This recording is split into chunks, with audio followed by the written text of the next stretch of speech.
नवी मुंबई व रायगड जिल्ह्यातील ताज्या बातम्या आणि घडामोडींसाठी सबस्क्राईब करा वादळवारा लाईव्ह चॅनल आणि दाबा बेल आयकॉन।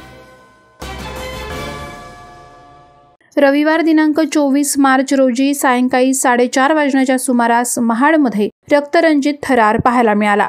तालुक्यातील भावे गावच्या हद्दीत असलेल्या हॉटेल सुमय्या गार्डन येथील कुकवर धारदार हत्याराने वार करण्यात आले। यामध्ये हॉटेलचे आचारी बाळकृष्ण रामचंद्र साळुंखे राहणार तळीये हे गंभीररित्या जखमी झालेत। त्यांच्यावर रुग्णालयात उपचार सुरू आहेत।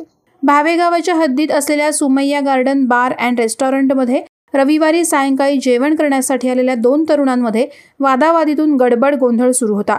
या दोघांना हॉटेलचे आचारी बाळकृष्ण साळुंखे यांनी मज्जाव करण्याचा प्रयत्न केला। त्याचा राग आल्याने दोन्ही तरुणांनी साळुंखे यांच्यावरच धारदार शस्त्राने वार केले। या प्रकरणी महाड MIDC पोलीस ठाण्यात तक्रार दाखल केल्यानंतर शुभम उर्फ राज अनंत तांबे वय 22 वर्ष आणि अमृत अनंत तांबे वय 23 वर्ष दोघेही राहणार भावे बौद्धवाडी यांना पोलिसांनी ताब्यात घेतलंय। राज तांबे आणि अमृत तांबे या 2 उर्मट तरुणांनी बाळकृष्ण साळुंखे यांच्या मांडीवर, डोक्यावर आणि छातीवर धारदार हत्याराने वार केले। तसंच हॉटेलमधील सहकारी कर्मचारी भांडण सोडवायला गेले असता आम्ही मुंबईचे भाई आहोत, आमच्या नादाला लागला तर आम्ही तुमचं हॉटेल पेटवून टाकू, तुम्हाला खोट्या केसमध्ये अडकवून टाकू, यापुढे कुठे भेटलात तर सोडणार नाही अशी धमकी देऊन हॉटेल स्टाफवर दगड भिरकावले।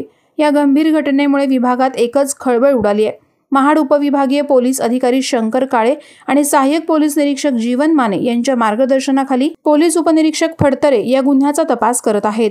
वादळवारा लाईव्हसाठी रामदास चव्हाण, महाड। नवी मुंबई व रायगड जिल्ह्यातील ताज्या बातम्या आणि घडामोडींसाठी सबस्क्राईब करा वादळवारा लाईव्ह चॅनल आणि दाबा बेल आयकॉन।